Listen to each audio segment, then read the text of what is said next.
પારકી પંચાયતમાં મહારથ હાંસલ કરેલ મૂળ મહેસાણાના પણ બ્લેકમાં અમેરિકા જઈ અને વસેલ જિગ્નેશભાઈની સામે પ્રસ્તુત કરવામાં આવે છે જીગલીને.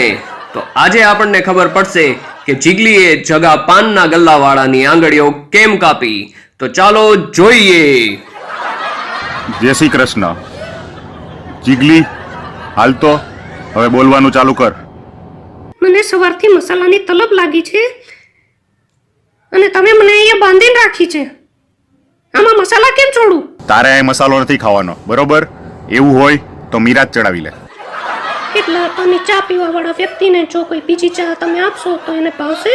કાચી 135નો મસાલો, એમાં 120નું તમાકુ ન ખાવો અને મુખવાસ ન ખાવો. એના પછી જો બધાને ખાવાની સાચી મજા આવે છે. જીગલી, વાયલી થામા એમ કે તેના આંગળા કેમ કાપ્યા? 100 રૂપિયાની વસ્તુના ખાતામાં 150 લખવા વાળો એ જગો તમને સાચો લાગે છે? એ તમારો ઓળખીતો થાય છે એટલે આના કરતા તો રૂપિયા આપીને વસ્તુ લઈ લેવી સારી. જોયું ને જિગ્નેશભાઈ, ઉધારના પૈસા ચૂકવવાના હોય ને ત્યારે આના નાટક હોય જ. એક તો ઉધારમાં ધંધો કરવાનો, એમાં આપણે આપણા પૈસા નહીં માગવાના.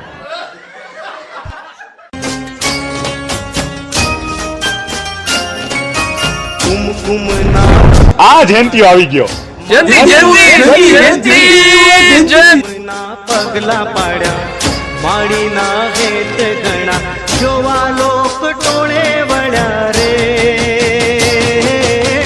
માડી તારા આવવાના એ ધાણા કળ્યા, માડી તારા આવવાના એ ધાણા કળ્યા.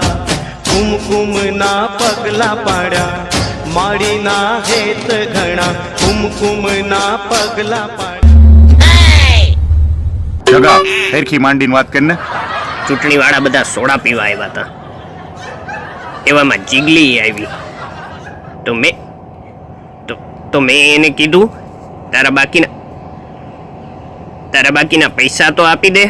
એ જયંતિયા, તું હું આટા માયરા માયર થયો છો? એક જગ્યાએ બેહી જા તો મારો ભાઈ. સવારનું પેટમાં ગેસ હોય ને એવું લાગે છે. બપોરે બટેટા ખાતા હશે તે? બટેટા મને સત્તા જ નથી. દર વખતે આવું થાય છે, દર વખતે. એ જયંતિયા, અહીંયા તારા ગેસની વાતો નથી કરવાની હો. જીગલી, તું બોલતો હું વહીવટ હતો. શું વહીવટ હતો જીગલી? મસાલો લેવા ગઈ તો એને બાકીના પૈસા માંગ્યા.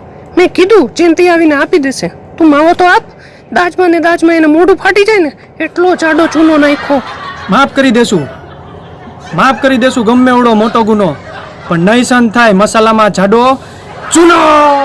એ પતાવી દીધો, એ પતાવ્યો. માર્યો એ ગયો. ઓ એ જયંતિયો હો, વટનો કટકો જયંતીડો.